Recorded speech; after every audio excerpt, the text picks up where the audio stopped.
Hey, it's Adrienne and it is day 11. And today I want to talk about emergencies. And why do I say emergencies with a quote? Because a lot of times these crises that we have in our life could have been prevented if we had been on top of maintaining things.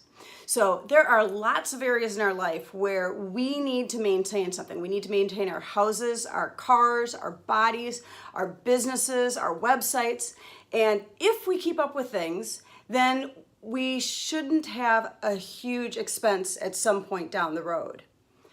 But it's very tempting. We have these times where we've got time crunch, cash crunch, where we need to conserve our resources. And so we don't go to the dentist. We don't go to the doctor. We don't do anything to, fix that hole in the roof. And then all of a sudden it starts raining. And now we've got to fix not only the hole, but now we've got to fix all the drywall, and we've got to replace this and that and the other thing. And it creates this cascading set of problems.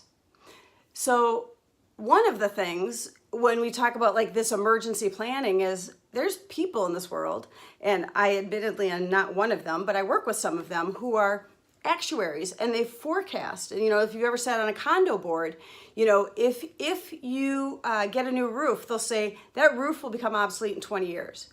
So ideally, you should be planning and saving 1/20th of what it costs for a roof every year, so that when that roof needs to be replaced, you've got money set aside.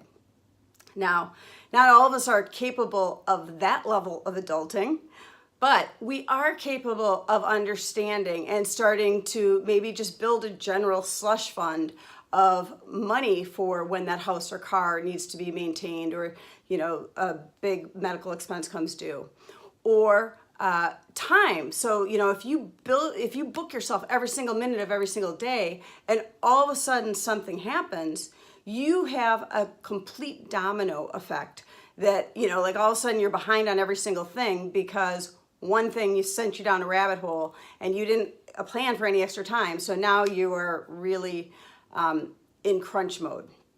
Now, I say we're all capable of this. I do want to recognize that there are some people who don't have this luxury, who are really, really, really living paycheck to paycheck, and they barely have enough time and they barely have enough money.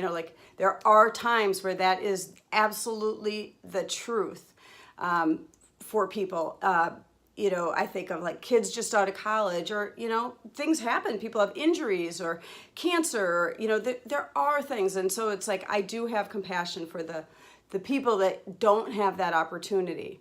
But those of us that do should learn to be less surprised by these emergencies and start planning and start adulting so that we don't have a crisis on our hands.